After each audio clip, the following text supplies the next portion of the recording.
It's weird. I don't know why YouTube doesn't seem to work. Let me go to my channel. Amy, did you see my bamboo steamer? That's impressive. I don't have that. This whole experience has given me a very, very long wish list in my kitchen. Very sad. I used to be totally fine with everything I had. Jenny, I recognize you. Top of that list, Szechuan peppers. Okay, guys. There was a whole aisle in my Asian market that I ignored. All right, we're gonna get started, y'all. You're waiting for me. Yay, I'm back. No worries. Okay, so here's the deal. We're gonna make some Chinese pork dumplings. Let me give a little background here. I'm Jewish, if you didn't know. And Jews on the East Coast, we eat a lot of Chinese food. But what's interesting is that we don't eat a lot of real authentic Chinese food. Dim sum wasn't a thing for us. We ate East Coast Chinese food. And it wasn't until I came out here that I discovered that there's a whole nother world and lots of different regions. And I would probably say that it's only been in the past 10 to 15 years that my love affair for dumplings has been built up. So I don't have the same sort of, programmed on my DNA knowledge of cooking this like I have a lot of the other things that we've been cooking. That said, I've played around with it a bit, and I've tried to, with things that I love, I've tried to get to a place where I have a bit of knowledge about it. And the type of dumpling that we're going to do is just a really basic, simple pork dumpling.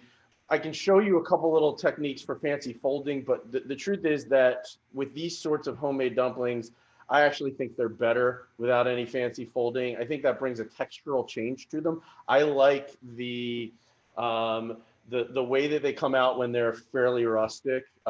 There's a renaissance of dumplings happening in San Francisco right now. Places opening all over the place, and they tend to focus on these really simple dumplings. I don't even know how to pronounce it. I'll put it in the notes here or send it out, but there's a place out in the Richmond that I recently went to that they're making them live for you in the shop. So you place your order and then they're behind glass and boom, they're banging them out. So I'm fascinated with it. It's a pretty simple process. Again, simple food. I like simple food. We're gonna make our own dough. You can buy your own wrappers. Start with bought wrappers and catch up with us. They are pretty good quality. They're just made by a machine. And I think that there is, along those lines of liking the rustic nature of my dumpling, I think that this makes it a little more uniform and a little less rustic. That said, in a pinch, you just want to grind up some pork and have some dumplings very quickly. I mean, this was like $2.50 for a pack of, I gotta say that this is probably 50 dumpling wrappers, and there's not much difference between this and what we're gonna make, except for the freshness and the textural nature of it.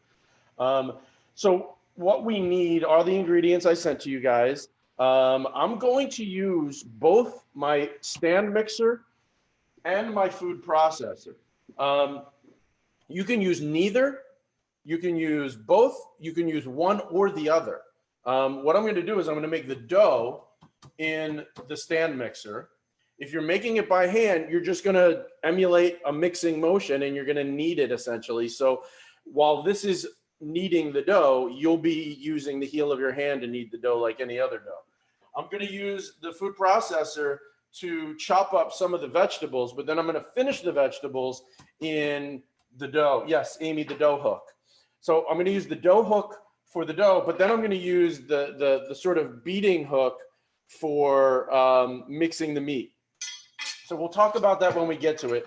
The first thing that I want to do, though, is we're going to salt and strain our cabbage, because the cabbage, it takes about 20-30 minutes, kind of like what we did for the zucchini back when we made the zucchini fritters. We're going to add a little salt to it. We're going to put it in a strainer, and we're going to let it leach out some of its liquid. So we want to start with napa cabbage. Napa cabbage is different than the other cabbages that you see in the market because it's a much finer leaf. and it really lends itself well to this. If you can't find this, then you just want to make sure that you're using a cabbage that you chop up really finely, because you don't want to be getting a big mouthful. The amount that I use, so again, I sent you the recipe. Generally speaking, I want everybody to get comfortable to sort of move off the recipe. So for about every pound of meat that you're using, the idea is to use about the same amount of cabbage. So you want about equal parts. One thing to think about as we're backing up is the overall quantity. We want to do a little bit of a calculation here, okay? 1 cup of flour, this is the way that I look at it. Thinking in terms of 20, 40, 60, 80 dumplings. How many dumplings do you want to make in quantities of 20? For every cup of flour that you use, you're going to get 20 dumplings, okay? That's also, so for every 40 dumplings, it's a half a pound of meat or a pound of overall ingredients. So with a half a pound of meat and a half a pound of cabbage, that gets you 40 dumplings. So think about it in those terms. We're going to do 40 dumpling quantity here. We'll probably won't make them all here. You can finish them later, but we're going to prepare for 40 dumplings. So that means I'm going to do 2 cups of flour. I'm going to have 1 pound of meat. And the other interesting ingredient ratio is that it's for the dough, it's 1 cup of flour. It's basically half the quantity of flour is the water that you put in it. So if I'm doing 2 cups, then it's 1 cup of water. If I'm doing 1 cup, then it's a half a cup, etc. So scale it that way, and just think all along the process, the quantity that you're making. So I'm going to go ahead and I am going to put my cabbage in my food processor. This is where I'm going to start. And I'm going to leach out. I'm going to hit it with some salt, and then I'm going to put it in a strainer and leach out some of the fluid. If you are doing it without a food processor, just chop it as fine as you can get it and put it in your strainer. Maybe a little bit more. I'm going to put this aside. And you just want to get it super fine because this becomes mouthfeel in your dumpling. This is a textural element. Of course, my food processor doesn't want to take it out.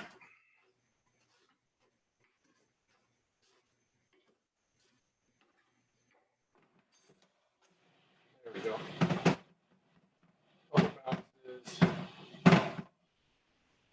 Okay. And then about a teaspoon of salt. You can actually put the salt in with it and hit it, pulse it a couple times, and that will incorporate it nicely. How much salt, Adam? About a teaspoon.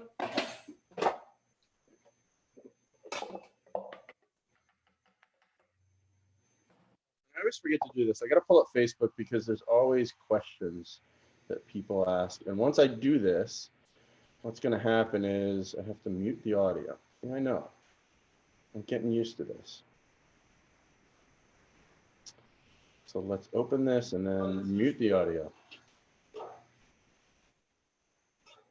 Okay. Fantastic. All right, now I'm going to put this in the strainer. I took a little trip out to the Asian market today, and what a field trip that was to see that although we're not open, we're still on pretty extreme lockdown. People seem to be getting a little liberal with that. It concerns me a bit because there was a lot of people out today, particularly in the Tenderloin. And those on Facebook, I wrote a little post about it. It's concerning. Okay, you can already see the moisture starting to build up on this. I've got the second camera today. The second camera is going to operate at eye level because I want you guys to see the rolling process. That's going to be probably the trick to making these. Is going to be the hand roll of the wrappers. Adam, would you not use the bottom portion of the cabbage at all? I started at the top, but I'll take it down, to almost to the end. Mhm. All right, I'm going to put this aside, and I'm going to let it strain. And then when it's done, we'll wring it out a little bit so that we get the moisture out. The idea here is to get the moisture out of it. Now we're going to move on to making the wrappers, because the two things that we have that take time are the cabbage draining, and then the wrappers need to, if you guys remember from any class that I've taught you so far about making a dough, the dough needs to hydrate, so dough needs to rest. So I'm going to put on my stand mixer the dough hook on, and I'm going to add my 2 cups of flour, and then really quick, oh, and you're going to want to do this too. You want to get a cup of water. Excuse me. You're going to want to get a cup of water boiling, because you're going to need boiling water. So I'm going to turn on my Instapot boiling thing, and I'm going to get my cup of water boiling so that it's ready for me. I'm going to add my second cup of flour in there. That will be ready. And the trick here is once we get our water boiling, we're going to drizzle the water in as we do that. And we'll get a nice sticky dough. Now this dough is not going to be nearly as sticky as our gnocchi dough. The gnocchi dough was infinitely more sticky, but this is going to be a sticky dough, relatively speaking. The other thing that you're going to need is a rolling pin. And most of us will have a rolling pin that might be about yay size for normal pie rolling and things like that. Flat all the way across. But if you're going to do this often, I would highly recommend getting one of these. This is a dumpling rolling pin. This is smaller, it's lighter. Again, even from side to side. Because we don't need to have I got a message from a Jewish friend that says, "You're making pork dumplings on Shabbat. Dude, you're going downstairs." My old friend, Jamie Trier. Yeah, that was happening anyway, kid. I'm the guy who, at my latke party, will often have shrimp latkes. I'll put pork in my Italian risotto balls. So, Jamie, I appreciate the sentiment, but this atheist is going nowhere. My water's almost boiled. I'm going to measure out a cup. You guys all got your cabbage done? Let's look at the crew. This is another one of those hardworking days. What a crew. Eric just came in from the pool, having such a stressful day. There's Nika's cabbage. Is that like not chopped enough? I mean, I get it as fine as you can get it. It looks a little grainy to me. Yeah. Can I do it again later? I wouldn't, but okay. Yeah, I'd get it done now. Hey, Jenny, are you able to turn on your video? It's one of the unwritten rules we have here. Okay, ish. On and off. I got kids jumping around. All right. So you doing okay? Are you okay. You cooking along with us? Yeah. Nice. So you're all set. Good. I have the water about to boil. Everybody should be getting ready to make their dough. They should have their 2 cups of flour in their mixer. Now, anybody using a stand mixer besides me? I see Eric has his stand mixer out. Becca as well. Amy as well. Okay, so I got my boiling water. Here we go. So I'm going to measure out a cup. And then I'm going to turn my mixer on a relatively slow pace and drizzle. I can actually bring the camera over here so you guys can see the dough getting made. I'm going to drizzle. I spilled a little bit, but I hope that that won't affect it. I'm going to speed it up just one step higher. And that'll just start to come together slowly. There are two different ways that the Chinese approach this, from my understanding, that there's the hot dough and the cold dough. Oh, and let me show everybody on Facebook. So there's my other camera. We're probably going to need it, and it's going to come together. It'll take about 5 to 10 minutes. The hot dough is traditional, particularly if you're going to be making steamed dumplings. I think the cold dough is more common for boiled and fried, but I prefer to make the hot dough for all of them. It's just a really nice supple dough. But you know, if you're exploring this world and you want to go deeper, you can try it with both hot and cold water. And there's no difference in the proportions or in the technique other than using hot or cold water. But this is kind of unique and fun. So what you're looking for is ultimately, as this dough gets kneaded, it's going to come together into a solid mass. It'll hydrate, and then it should ultimately come to your dough hook in one piece. Those of you doing it by hand, you just want to mix and mix and mix, and then once you get your shaggy dough, pull it out and knead and knead and knead. And I think, Nika, that is you, and Jenny, it looks like you're doing it by hand too, yeah? Okay. So you guys will get some forearms out of this. All right, so I can see that mine is starting to come together. The other way you could do this, and it's so much faster, is just throw it all in the food processor and drizzle it into the food processor. And that works well. It actually makes a really nice dough. This one's a little slower, but it has a more traditional kneading process. I'm just going to hit mine with a spritz more water, only because I spilled a little as I was doing it. And I can tell that it needs just a touch. There we go. So then you'll start to hear it bang around the sides of your mixing bowl. And we know we're in good shape when that happens. Okay, so I'm going to come back here. That's in good shape. We've got mixing occurring. So you never touch it with a spatula to like get it off the edges or anything? It really does. It shouldn't need it. Get it? Shouldn't need it. What a pun. It'll start pulling off the edges as it gets incorporated. So we're going to let that go for a few minutes. And now we're going to think about our filling. So here's the thing about filling. As I have taught you guys in almost all the recipes that we do, there's no rules.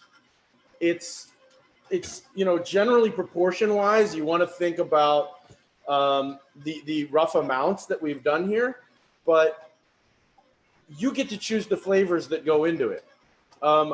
I don't have garlic. I don't have ginger.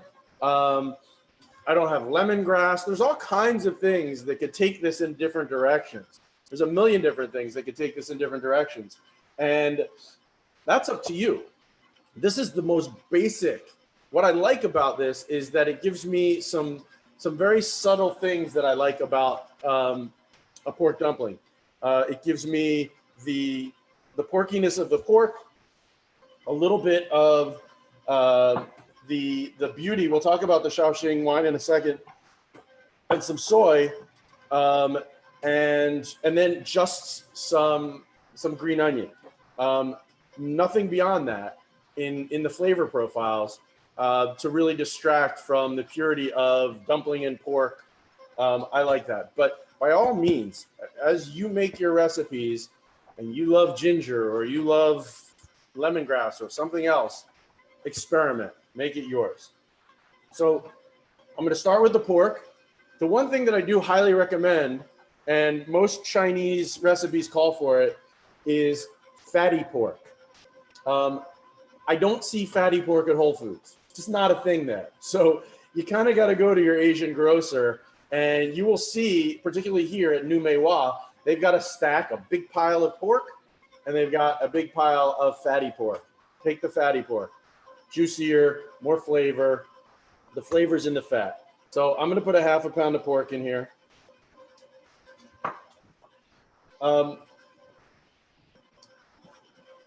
Green onion or scallion. I'm going to put 2 of them in here, and I'm going to chop these guys up. Always peel the top layer of skin off of your green onion. Sometimes it's fairly substantial. Don't let that deter you, but there's no reason to be eating grit and gristle.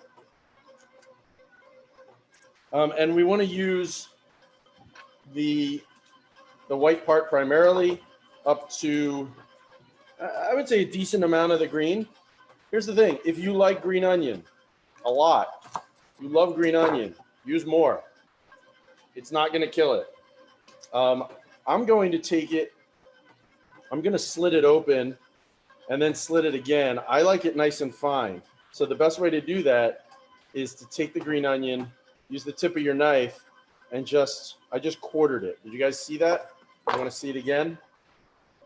I'll put it on the gallery view. Okay, so unfortunately, I just realized I am left-handed and that's on the right. So you're getting blocked.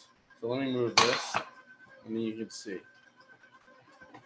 Okay, so I take the green onion, I lay it down. If it's curved like this, it's harder to cut. So I lay it down so that the curve is facing down, and it just gives me a straighter place where I can cut. And then I'm quartering it lengthwise, and that will allow me to chop it a lot finer. You guys got that? And then I'm just going to line them all up and just going to hit it with a nice fine chop. See that? That will get the green onion flavor throughout. You put bigger pieces in there, just know you'll get a bigger mouthful of green onion in each bite. The dough's starting to come together, I think, to the point where I'm going to pull it after we do this. Hey, Adam, for like making the dough by hand, my dough is already kind of like a big blob. Do you kind of like tear it apart and put it back together, or should I be kneading it by hand? No, just knead it. Imagine if it were in a mixer, and the hands, they're not tearing it apart. They're just sort of. Oh, I should be kneading it. Yeah. Not stirring it. Yeah. Sorry, I haven't really. You don't want to de-shag it and re-shag it multiple times. Okay, so there's my green onion. If I want to make my green onion even finer, then I'm going to hit it like this, the way that you would do garlic. Right? You can get it down super fine. You can get pieces that might not be as fine that way. And I'm looking at the quantity here, and I'm thinking to myself, looking at the meat, I love green onion, like I just told you. I'm going to add another one. I'm going to turn off the dough. Oh, it's much quieter here now. That's nice. Okay, so I turned off the dough, and I'm going to add another green onion just because it's a really nice flavor in these guys. So Adam, my dough's looking pretty sticky. Do you think I need to add flour to it? No, not if you put in the proportions we talked about. I'll show you my dough. So look, I pull the dough out and it comes right off the hook. When I feel it, it does not stick to my hand. It's wet and warm, but it's not sticking to my hand. Oh, wow. Mine's totally different. You put in 2 cups of flour and 1 cup of water. Yeah. Okay. It's like really sticky. I don't know. Let me see. Put it closer. Actually, stop it and pull it out. Your proportions have to be off. There's no way, because this is what happens when you do 2 cups to 1 cup. Everybody else got that? Amy? Yeah. So, and it looks like Sabina's got that. Yeah. So here's what we're going to do is once we once we pull it out, I want to form it into a nice ball. So all I'm doing is I'm doing a heel motion where I sort of push it from the top down lightly. And Adam, sorry Yeah. to interrupt, but should I add more flour or? it's hard to tell because I don't know what proportion you put in there. There's no way you got that with a 2-to-1 proportion, unless that's not real flour. Oh, weird. I did So two you might cups just of flour. start over. Huh, You might want to start over. Do you have a food processor or just the mixer? just the Vitamix. But I did, Yeah, no, use that. But I mean, you can try adding more flour gradually until it comes into a dough. But do it slowly and gently. That would be my only recommendation, not knowing what proportions led to that. yeah, I did 2 cups flour, 1 cup water. So weird. There's something off on that, Becky. It can't happen because look, everybody's got 2-to-1, right? Yeah. And that's what it comes to. Yeah, weird. Adam, I doubled my recipe. So do you recommend just going ahead and cutting it in half? And We'll cut it in half later. okay, so just Wow, you're gonna make 80 dumplings. You are a I got glutton. 5 people in my house. That's nice. Okay, so once we do this, then wrap your dough ball in plastic wrap, and we'll come back to it. We want it to hydrate and rest. It doesn't have to hydrate that long because we did do it in the mixer for about 10 minutes. So we're looking at about 15 to 20 minutes minimum for this to rest wrapped in plastic. The thing about this kind of a dough, just so you know, is it dries out really quickly. So at any step in the process, if you are working with the dough, you want to make sure that you are keeping it in plastic so that you don't dry it out. I'm going to do a quick clean of my bowl because I'm going to come back to the mixer for the filling. So give me 1 sec to do that.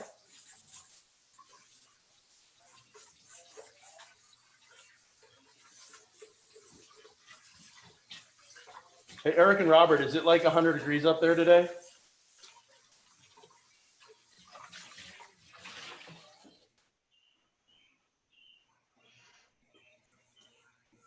There we go. Sorry, I was muted. Is this saran wrap? Yeah, Hi that's there. saran wrap. Hi, Adam. How are you? Good, Is it how like are 100 you? degrees up there today? Yes. It's about 90. Wow. I understand why you're at the pool then. I cut some, I did some trimming of oak trees and some other stuff earlier. No one would be accuse you of not being the man about the house. Where are you? Okay, so I am just adding a little extra green onion to this because I looked at my green onion and I thought I wanted more. And you get to do that.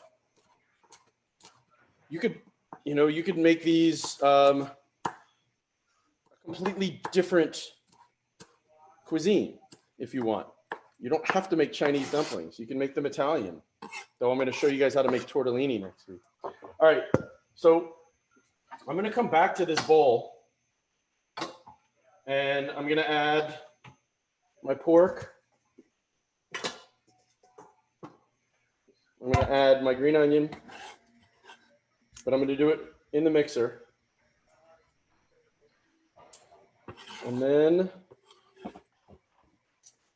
we're going to add some soy and some Shaoxing wine. Now, here's the thing. Almost all of you contacted me when we were doing this saying, hey, dude, don't have Shaoxing wine. What can I use instead? So I'm going to make a recommendation that everybody get Shaoxing wine. If they do any sort of Chinese cooking, you get it for your fridge, or you just keep it in your cupboard. Doesn't need to go in the fridge. Here's the thing. This stuff, Amy's got it. This stuff is used so much more than you realize in all the Chinese food that you eat. It is ubiquitous and makes things taste unbelievable and delicious. So Kevin Johnson making jokes. So I highly recommend that you get some of this. you may not even realize how ubiquitous it is. When you go into the Asian grocery, in my Asian grocery, there's almost an entire aisle of different forms of Shaoxing wine. I mean, literally, I would say it's a 20-foot long aisle, and 2 rows are committed to different varieties of this. So it's around. You just gotta look for it.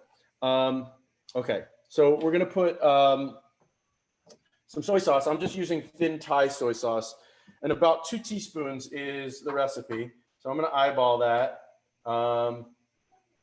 It's a healthy amount. And then we're gonna add our Shaoxing wine, and it calls for 1 tablespoon.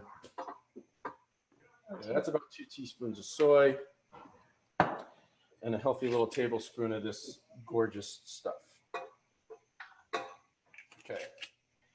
And then we're going to take our cabbage and bring it back over and make sure we press out any moisture. Now you'll be able to see, look, I've got at least a tablespoon of, or I can show you here, of liquid in my bowl that came out of this without even touching it. So there is liquid in them nar hills, and then if I give it a little press all the way around, it's going to press out another tablespoon or so of the liquid.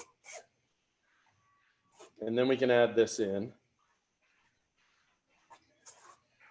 Sorry, Adam, I'm trying to look up the recipe, but my phone's not working. How much soy is it again? About 2 teaspoons. 2 teaspoons. Okay, I'm just about dry on this stuff. Adam, do you think it's okay to use Bragg's? Because I'm kind of on like a low salt spiel. Yeah. Like I said, anything that you want to do in this, if you want to use balsamic vinegar, go for it. Gross. The flavors that you're looking for. That's why I was telling everybody, if you do need a substitute for Shaoxing wine, I looked some up. I think mirin is a good substitute, sake wine, or sherry. So I'm going to put my cabbage in. What about dark vinegar? Do you think like if it's like dark vinegar or light vinegar? I think a vinegar could work, but it definitely changes the dynamic over a wine slightly. So because I thought you said rice vinegar. Rice wine vinegar would be okay. Same thing though, or is it not? But no. My general inclination is try to get this. If you can't get this, then sherry. Is that what I said? Yeah, sherry would be the next best, and then mirin after that. Whatever you got, give it a shot. If you don't like it, if the flavor comes out and you're like, next time don't. All right. All right. So next in, we're gonna put some sugar to sweeten it up. You don't have to put sugar in it. This is, it's a little trick. You put sugar in. It says 2 teaspoons. Put what you're comfortable with. It's not essential. And then I'm going to turn on my mixer and I'm going to mix all this up. Now, here's the thing. I heard about an old wives' tale in Chinese cooking that you're supposed to stir your meat in one direction. So those of you doing it by hand, you should be stirring it in one direction. I don't know the scientific support of that, but apparently there is some scientific support behind it. But I'm all about supporting old wives' tales and traditions. So a mixer works well for that because it sends it into one direction. And we're just going to let this go for a couple minutes. What we want to do is we want it to incorporate, and it's also going to slightly change the dynamic of your meat. It's going to degas it a little bit from the grind. And incorporate some of the flavors. And then we're going to set ourselves up for our rolling station. So, hey, Adam, sorry, how much sugar did you put in? I put in less than 2 teaspoons. It says 2 teaspoons. I would just put in what you feel comfortable with. Okay. Try it.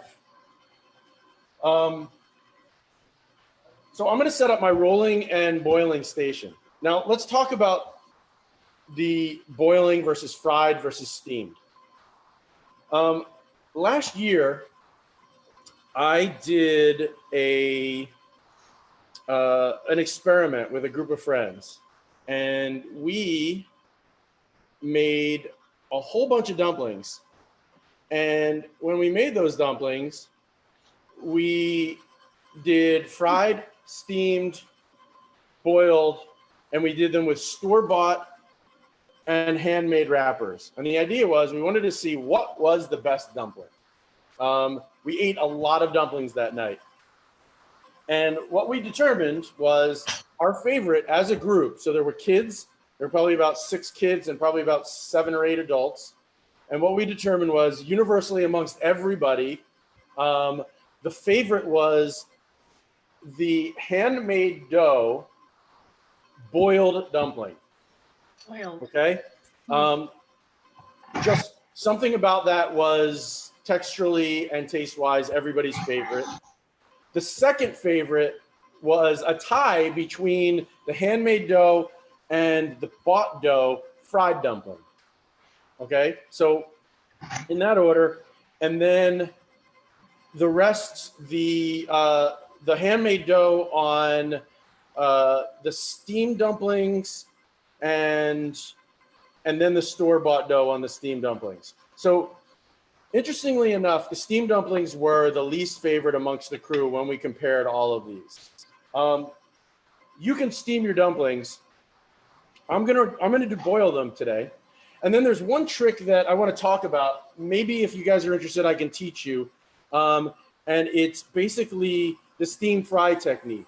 So what you do is you put oil, you fry your dumpling, you add water, you steam your dumpling, and then the water cooks out and it fries a second time. That's a very popular way of doing it. It's actually a great way to do it with frozen dumplings because it needs to cook through. And the thing about these is that once you form your dumplings, most of us are not going to eat 80 dumplings in one setting, Amy, but you can freeze them. So you set them out on parchment on a tray, put them in your freezer, and you can pull them out anytime. And that's usually what I do. Anytime I make more than, a dozen dumplings for Judah and I each, then I will go ahead and freeze them. So these do get eaten quite a bit. I would say that, I usually plan for about, a dozen per person, easily. So, okay, let me go ahead and just checking something. All right, I'm going to stop the meat, and I'm going to set up my station. So here's what my station is going to look like. I am going to have cornstarch, and I don't have flour out here, but I need some flour. The cornstarch, if you don't have it, you might get it, is to put in between the layers of your dumpling wrappers when you're stacking them. It keeps them from sticking. If you're going to make them right away, you're going to make a wrapper, make 2 or 3 wrappers, and then make your dumplings and then stack them. Then you really don't need that. But if you're planning on saving your wrappers, if you make too many, if you want to stack them, cornstarch is good to have on hand. It keeps them separated. You want to have flour. You're going to flour your board. You want to have a bowl for your meat. A nice little wooden spoon like this is really great for scooping out the meat. If you don't have that, use a spoon, whatever works for you. And then, as I said, the long and thin and small rolling pin is the ideal sort of rolling pin. If you don't have this, then the next ideal thing is a larger version of that, but always the same across, top to bottom. So I'm going to get my meat into the bowl, and we will be ready to rock.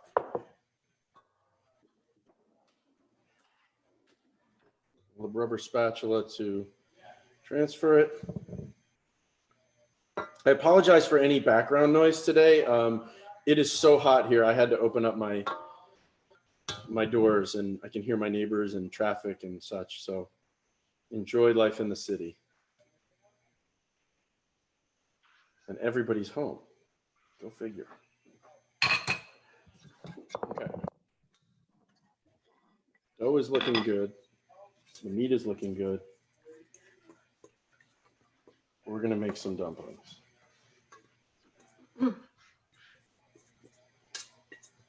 Okay. So there's my meat bowl. I like seeing things with meat on it. Meat mask, meat bowl. Should we be like boiling water or something else while this is all going on? I was just about to talk to you about that. So what we're gonna do is, in addition to our rolling section, we're gonna also need to prep our cooking section. So in proximity to your rolling section, you wanna get some water going. So I'm just gonna set up my pot here. And a generous amount of water to boil. Do you want me to help with that?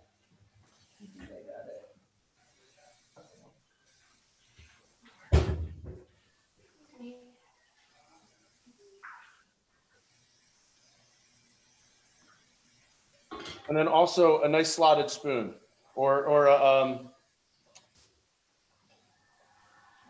You actually, call these things a spider. you're not barking. This is just kind of like, you have to give me orders.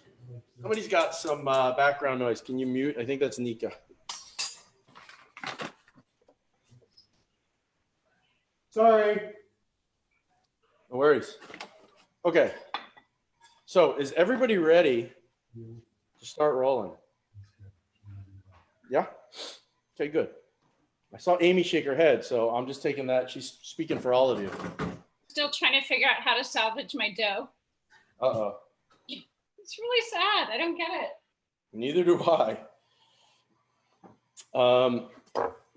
You've got extra watery water.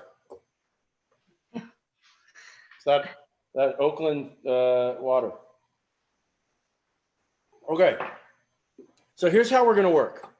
We're going to take a little flour on our surface. Don't go crazy. Can you guys see mine in the other camera? I'll put the gallery view back on. Okay.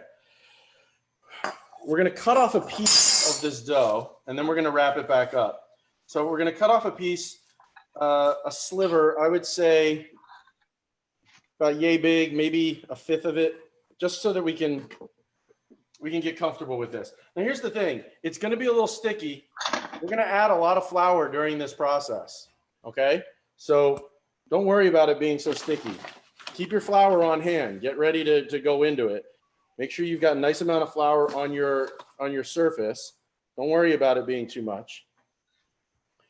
And then what you're going to do is we're going to roll this. So here's the thing. The shape of your dumpling is going to be affected by how you roll it right now. If you want to get it round, then you get this round first, okay? You don't have to go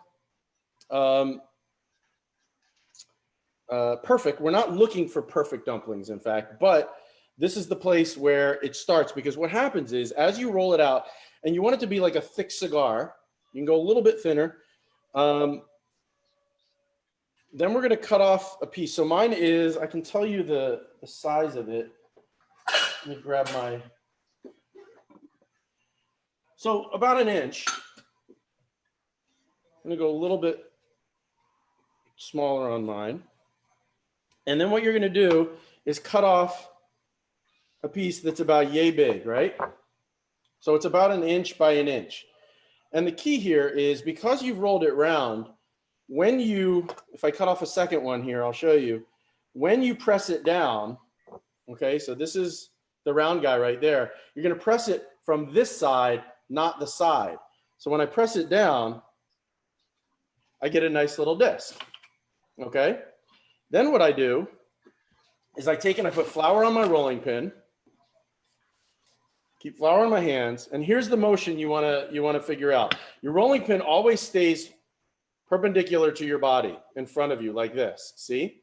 And you're going to take your little disc and you're going to roll halfway onto your little disc and then turn it a quarter, You're gonna roll halfway onto that, turn it a quarter, halfway onto that, and that's how you get a round wrapper-ish. And like I said, it doesn't have to be perfect. And you can do it a few times around. It's gonna be a little bit thicker in the middle. You want that. Okay, so this one has like, you know, a little dimple on it, but that's what we get out of it. I'm gonna make it a little bit bigger, so I'm gonna put a little bit more force, but always just roll straight off, forward, turn, and halfway in. And that's the process. And then start a stack, and then get your next one. Press it down. So I got that little wedge I see because I've got in my dough a little notch on it. So I'm gonna try to account for that as I roll them. But again, boom, turn, boom, turn, boom, turn, boom, turn, boom, turn. And that's your process. And this is what you're going to do for the next, Amy, the next 3 years of your life. But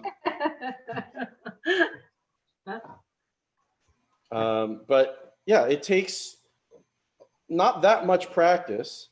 Now, as you're stacking them, you want to get them to about the same size. And like I said, you don't want this dough to sit too long. So you're going to want to try to get a little bit faster with it as you go. If you don't like the size of them, cut them a little bigger. Oops. Make sure you keep flour on everything. Is this the first time for most of you doing this little technique here? Yes. Yes, I'm a virgin. Well, happy to pop your dumpling. I'm just glad it's with you, Adam.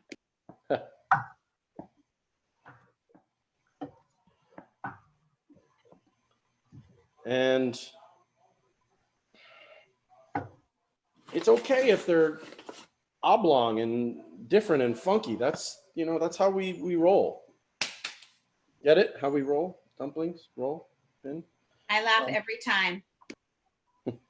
All my puns. Hey Adam, how come you do it like that versus I feel like if I just kind of like smush it around, I can make like a little mini pancake. Is that not good?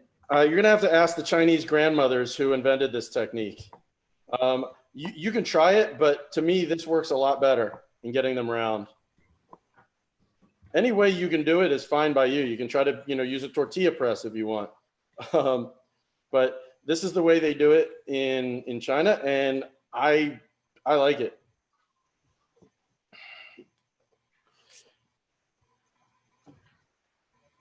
But by all means, cooking is subjective. You get to own whatever you do.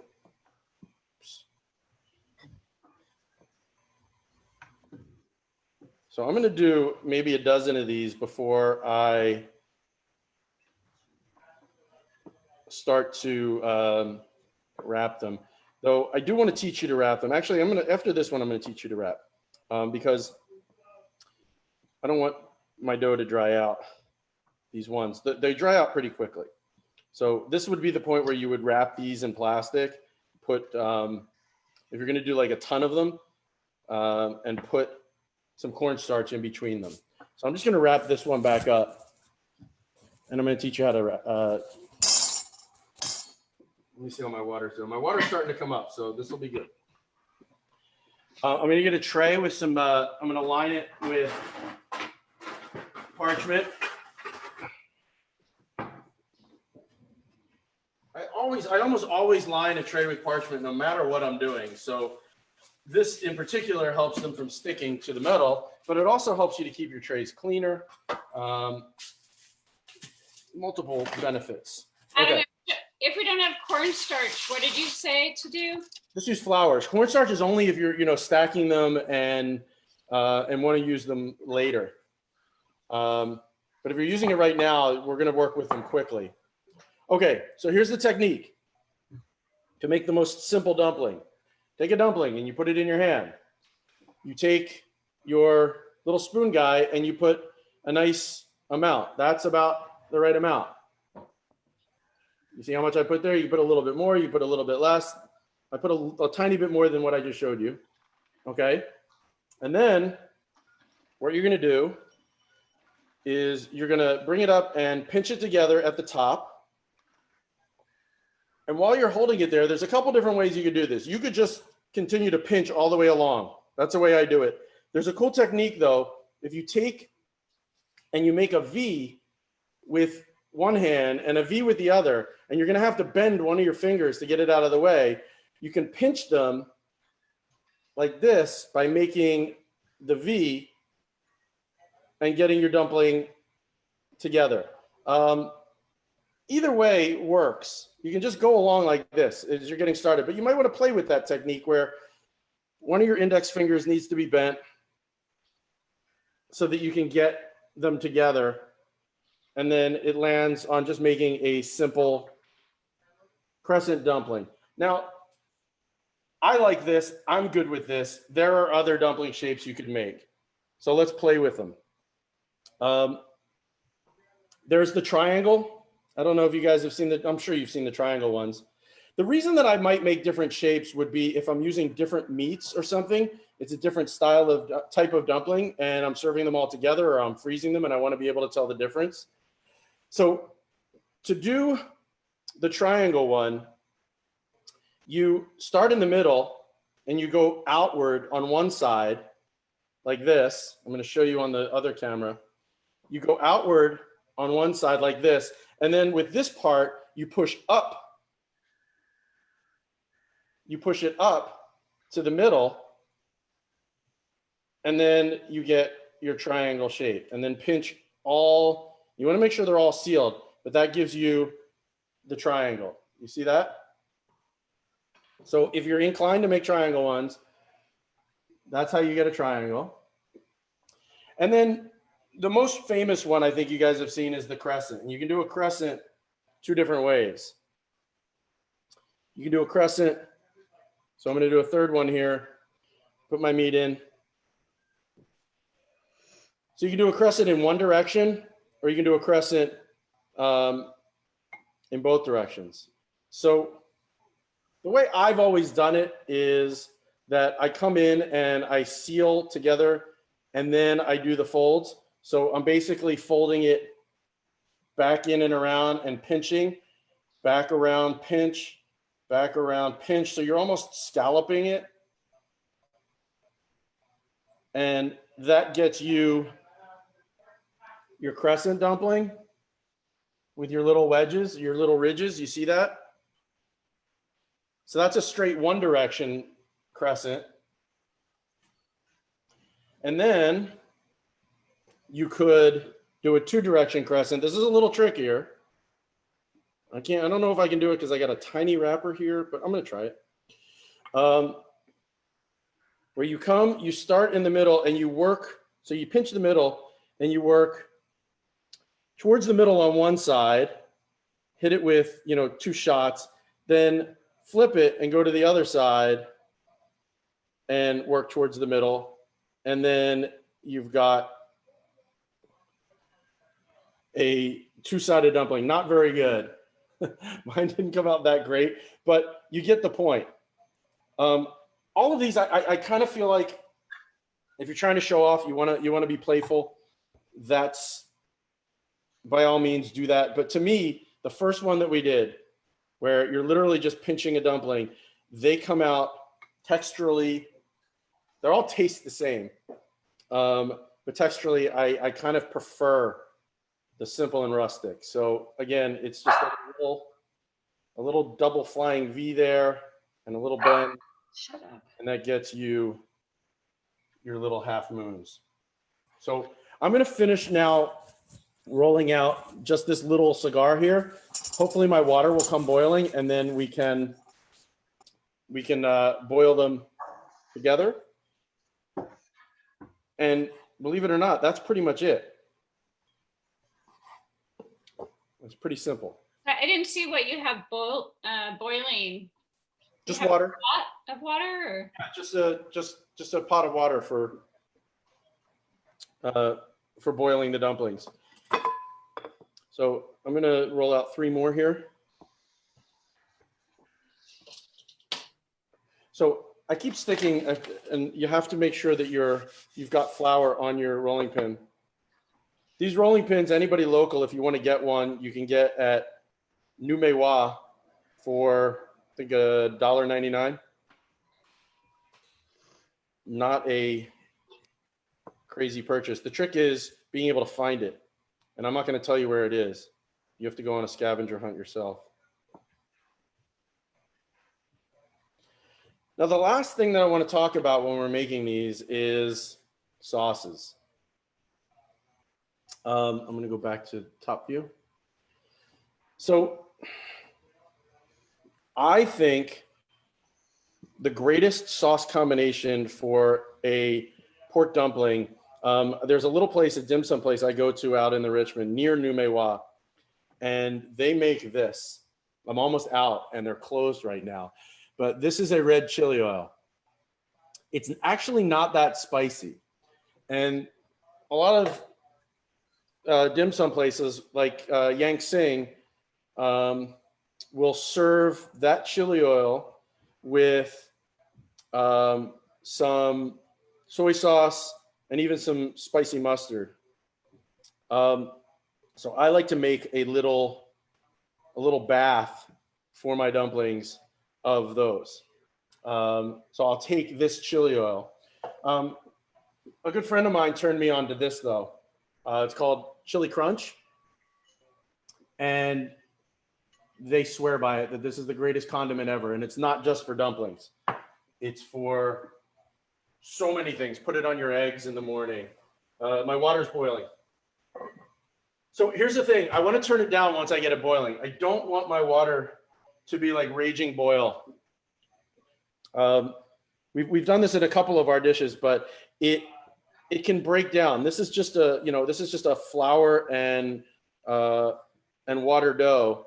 And if you put aggressive boiling water on it for too long, it could have a negative effect. So you want to get it to boiling, but then back it down a little bit. And we'll almost simmer these. So I'm going to make these last 3, and then I'm going to boil a few of them. And then if you guys want, if you want to try the fry steam technique, we could do that. But it's pretty straightforward. You literally just put some oil in the pan and then add water. And then the water will evaporate. You want to put a lid on it though when you do that. Okay, so I'm ready to make these guys. The other thing I keep around, just in case, if you have overfloured your dough, I have a spray bottle. So if you need to hit it to make it stick, if they're not sticking together, if you put too much flour, you just give it a little spritz with this tiny little 99-cent spray bottle, and that will help to create a seal. If for some reason your dough is not sealing well.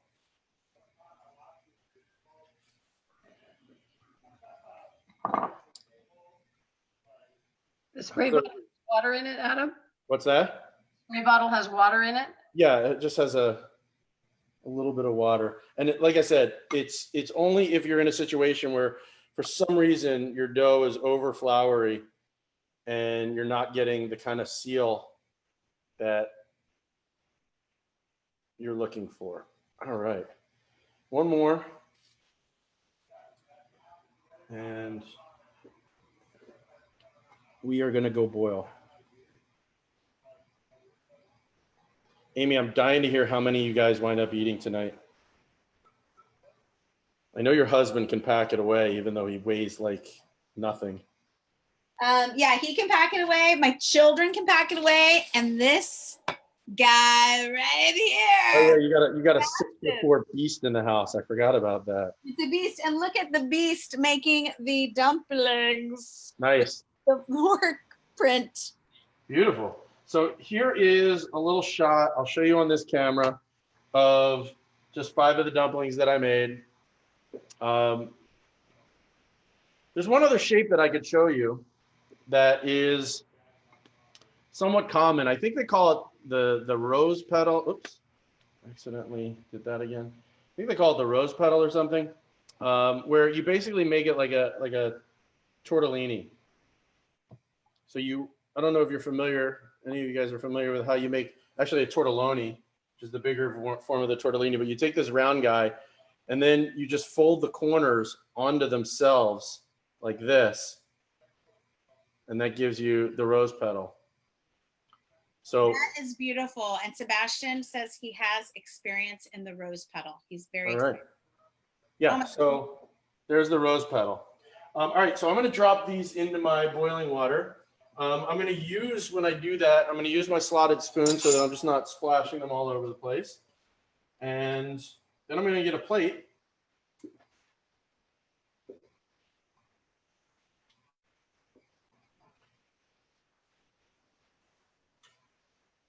I'm going to put all my shapes and sizes in there.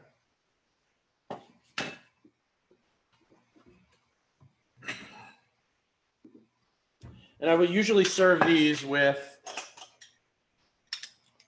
some chopsticks, an Asian spoon to be able to pick them up with, and then a little bowl to put your mixing sauce if you're so inclined.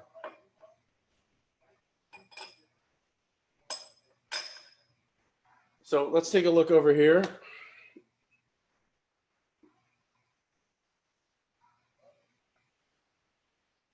So you can see it's moving. Oh, let me show the overhead view. So the water is moving, but it's not going raging bubble. And they will float. And that's generally when you know that they're done, as with many stuffed pastas. So what we're looking for here is floaters. And it'll take a couple minutes, but you can see they're starting to move their way up. And it's cooking the meat inside for you. And then ultimately, there we go, we got a floater. So they're all gonna do that. After they do that, give them another couple of seconds and you can pull them out. And then we're gonna plate them.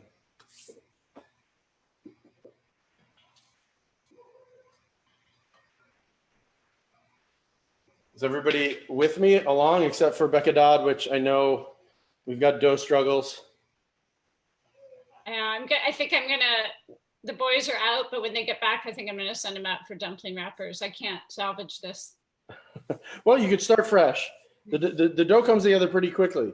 Try it with just, 1 cup of flour and a half a cup of water in your mixer, or do it by hand, and it'll come together and it'll be pretty firm. You did say boiling water, right? Yeah. Yeah. And Adam, you want them in there for like only a couple of minutes then, or? Yeah, they basically come and they float just like, any fresh pasta, and then they're almost done. That's raw meat. Leave it. Yeah, I mean, it seems like it's raw meat. It seems like it should be left for more than 2 minutes. No, sir. They cook really quickly. Okay. Yeah.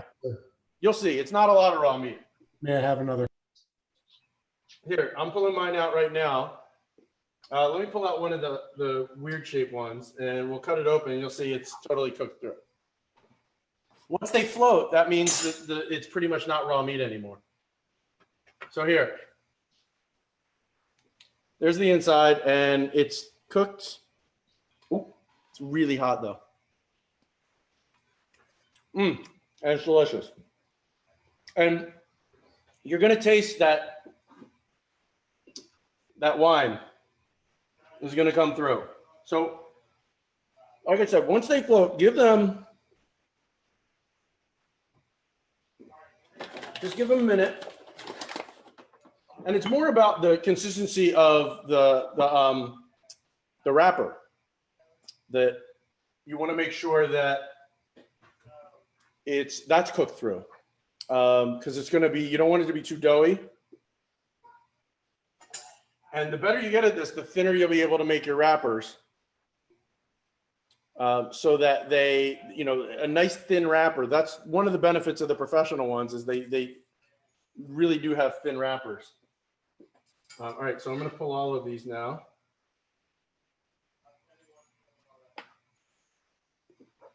And I'm going to plate them. and hit them with a little of the sauces, and we're done. Has anybody been able to pull any yet and taste them?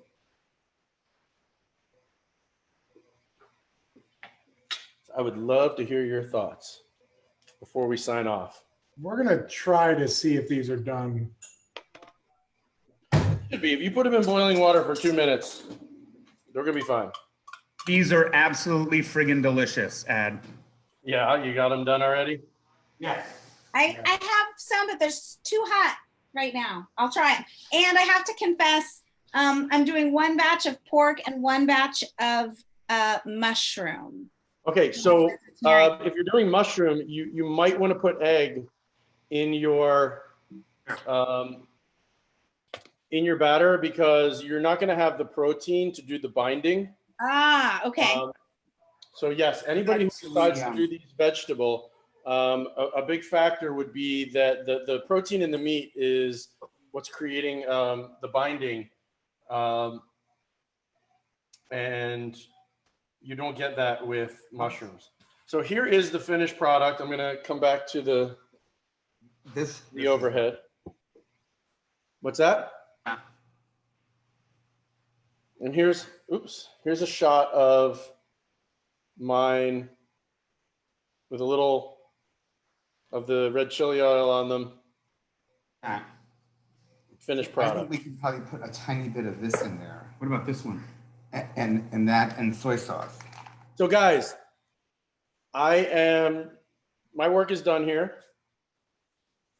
Amy's got a good smile on her face. Good job, Adam. I tried one. It was amazing. So you were right. Yeah, it cooks quickly. They are so yummy. Oh my gosh. Loving it. So great to hear. So good. Even my veggie ones are good. Yay. Everybody have an amazing weekend. The next class that we're doing is on Monday. We're going to do some Brussels sprouts. And then next Friday, we got to figure this out because Judah's birthday is on Friday. So Thursday, we're going to start the tortellini and the bolognese. Friday, we'll finish it, but I got to try to make it so that it doesn't overlap with Judah and whatever we're doing for his birthday. And then the following Monday, by popular demand, I added key lime pie. So if you look on the Manscaped Architect page, you'll see the key lime pie is there, and you guys can sign up for that. Appreciate all of you. Enjoy your dumplings. Enjoy your weekend, and stay safe out there, everyone. Adam, happy belated birthday. I missed the Zoom calls yesterday. Oh, no worries. Thank you. Yay. Happy birthday. I love you, Adam. Thank you so much. Love you guys. Thank you, Adam. Bye, everyone. Bye.